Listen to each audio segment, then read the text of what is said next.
Rejoicings upon the New Year's, Coming of Age by Charles Lamb. The old year being dead, and the new year coming of age, which he does, by calendar law, as soon as the breath is out of the old gentleman's body. Nothing would serve the young spark, but he must give a dinner upon the occasion, to which all the days in the year were invited. The festivals, whom he deputed as his stewards, were mightily taken with the notion. They had been engaged time out of mind, they said, in providing mirth and good cheer for mortals below, and it was time they should have a taste of their own bounty. It was stiffly debated among them whether the fast should be admitted. Some said the appearance of such lean, starved guests, with their mortified faces, would pervert the ends of the meeting. But the objection was overruled by Christmas Day, who had a design upon Ash Wednesday, as you shall hear, and a mighty desire to see how the old domin would behave himself in his cups. Only the vigils were requested to come with their lanterns, to light the gentlefolks home at night. All the days came to their day. Covers were provided for 365 guests at the principal table, with an occasional knife and fork at the sideboard for the 29th of February. I should have told you that cards of invitation had been issued.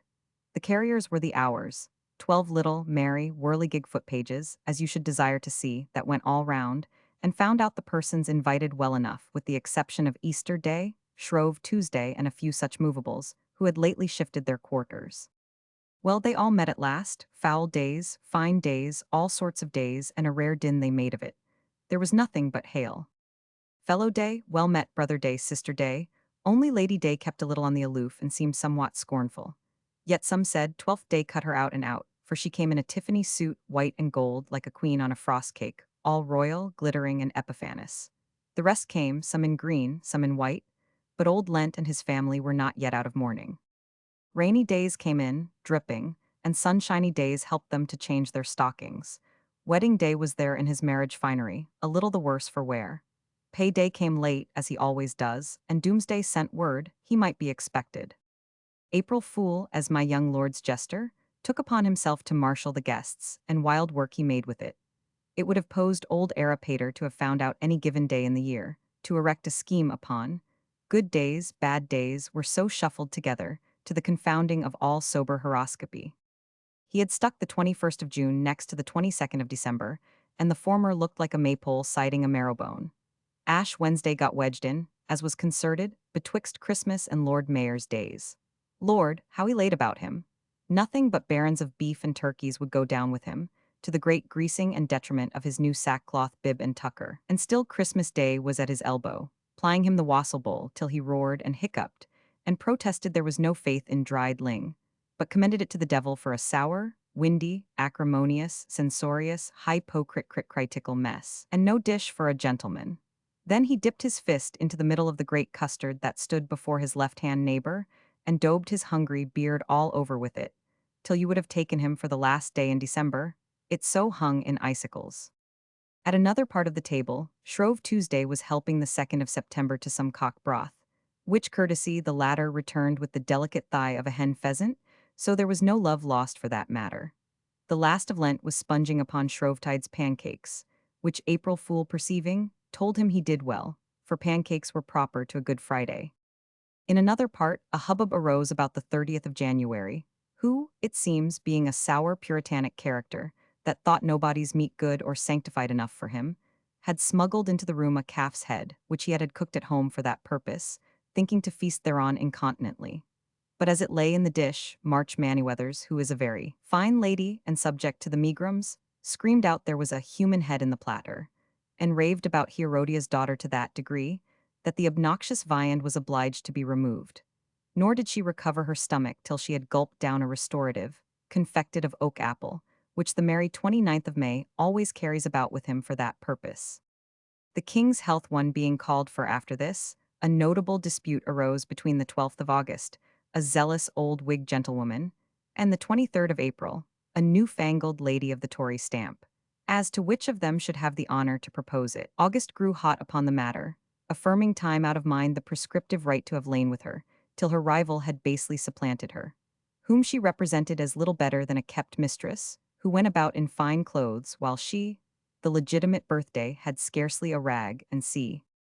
April Fool, being made mediator, confirmed the right in the strongest form of words to the appellant, but decided for peace sake that the exercise of it should remain with the present possessor.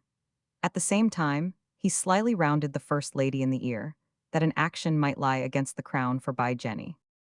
It beginning to grow a little duskish, Candlemas lustily bawled out for lights, which was opposed by all the days, who protested against burning daylight. Then fair water was handed round in silver ewers, and the same lady was observed to take an unusual time in washing herself. May Day, with that sweetness which is peculiar to her, in a neat speech proposing the health of the founder, crowned her goblet, and by her example the rest of the company, with garlands. This being done, the lordly New Year from the upper end of the table, in a cordial but somewhat lofty tone, returned thanks. He felt proud on an occasion of meeting so many of his worthy father's late tenants, promised to improve their farms, and at the same time to abate, if anything was found unreasonable, in their rents. At the mention of this, the 4 quarter days involuntarily looked at each other, and smiled. April Fool whistled to an old tune of New Brooms, and a surly old rebel at the farther end of the table, who was discovered to be no other than the 5th of November, muttered out, distinctly enough to be heard by the whole company, words to this effect that, when the old one is gone, he is a fool that looks for a better. Which rudeness of his, the guests resenting, unanimously voted his expulsion, and the male content was thrust out neck and heels into the cellar, as the properest place for such a boutifu and firebrand as he had shown himself to be. Order being restored, the young lord, who to say truth, had been a little ruffled and put beside his oratory in as few, and yet as obliging words as possible, assured them of entire welcome, and with a graceful turn, singling out poor 29th of February, that had sate all this while mumchance at the sideboard, begged to couple his health with that of the good company before him, which he drank accordingly, observing that he had not seen his honest face any time these 4 years, with a number of endearing expressions besides. At the same time, removing the solitary day from the forlorn seat which had been assigned him, he stationed him at his own board, somewhere between the Greek Calends and latter Lammas. Ash Wednesday being now called upon for a song, with his eyes fast stuck in his head, and as well as the canary he had swallowed would give him leave, struck up a carol which Christmas Day had taught him for the nonce, and was followed by the latter, who gave Miserere. In fine style, hitting off the mumping notes and lengthened drawl of old mortification with infinite humor. April Fool swore they had exchanged conditions, but Good Friday was observed to look extremely grave, and Sunday held her fan before her face, that she might not be seen to smile. Shrovetide, Lord Mayor's Day, and April Fool next joined in a glee. Which is the properest day to drink? In which all the days chiming in made a merry burden. They next fell to quibbles and conundrums. The question being proposed, who had the greatest number of followers, the quarter-days said there could be no question as to that, for they had all the creditors in the world dogging their heels. But April Fool gave it in favor of the 40 days before Easter, because the debtors in all cases outnumbered the creditors, and they kept Lent all the year.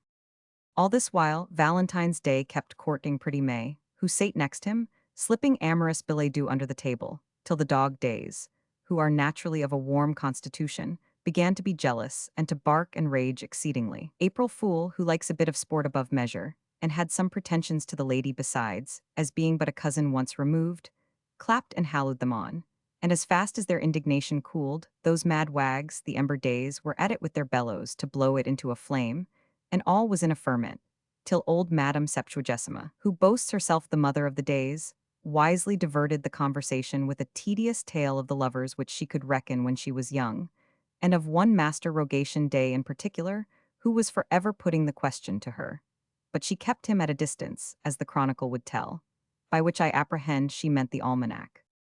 Then she rambled on to the days that were gone, the good old days, and so to the days before the flood, which plainly showed her old head to be little better than crazed and doited.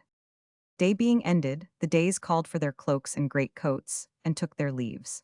Lord Mayor's Day went off in a mist, as usual, shortest day in a deep black fog that wrapped the little gentleman all round like a hedgehog. 2 vigils, so watchmen are called in heaven, saw Christmas Day safe home. They had been used to the business before. Another vigil, a stout, sturdy patrol, called the Eve of St. Christopher, seeing Ash Wednesday in a condition little better than he should be, e'en whipped him over his shoulders, pick-a-back fashion, and old mortification went floating home, singing, "On the bat's back do I fly," and a number of old snatches besides, between drunk and sober, but very few aves or penitentiaries, you may believe me, were among them. Longest day set off westward in beautiful crimson and gold. The rest, some in one fashion, some in another. But Valentine and Pretty May took their departure together in one of the prettiest silvery twilights a lover's day could wish to set in. Footnote 1. The Late King.